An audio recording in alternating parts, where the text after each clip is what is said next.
Good afternoon, Fluency family. This is Jase, also known as Fluency MC, and I'm here today to answer more of your questions from the Ask Fluency MC post on the Fluency MC page.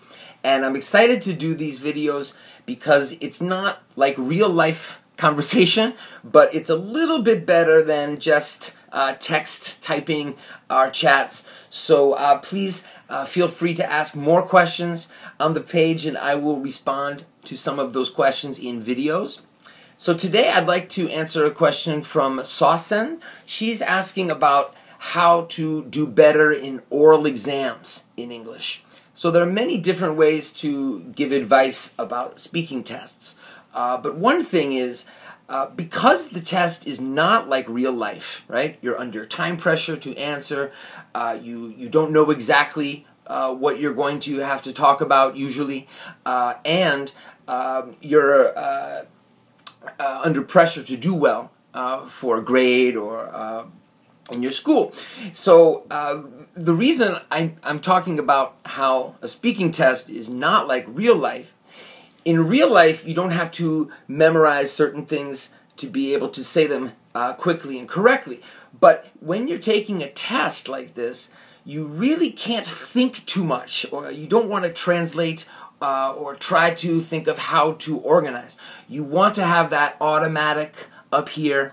So that means before the test, not to memorize everything you're going to say, but to really repeat the same types of connecting words, ways to organize your answer, so that when you're taking the test, you're not thinking about how should I say this and in what way.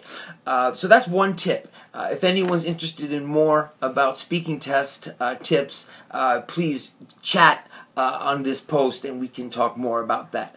The second question comes from Kajia, and she asked if I have a video, one of my lessons or songs about human rights. Several people have asked for that, so I know that theme is very important in many curricula. I don't have a song that I finished specifically on this topic. I do have ideas for them, so I'm glad you mentioned this, and I hope to make more songs, especially around themes in your curriculum. So please always suggest them to me and encourage me to make these songs. And the last question is from Patricia, and she wants to know why I decided to start teaching English.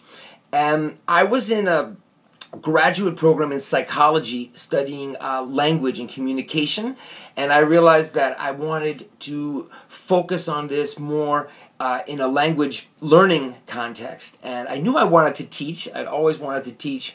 I also wanted to do things with music, but the short story is I left a PhD program in psychology to do a master's program in education to focus on language learning, English language learning, and teaching English.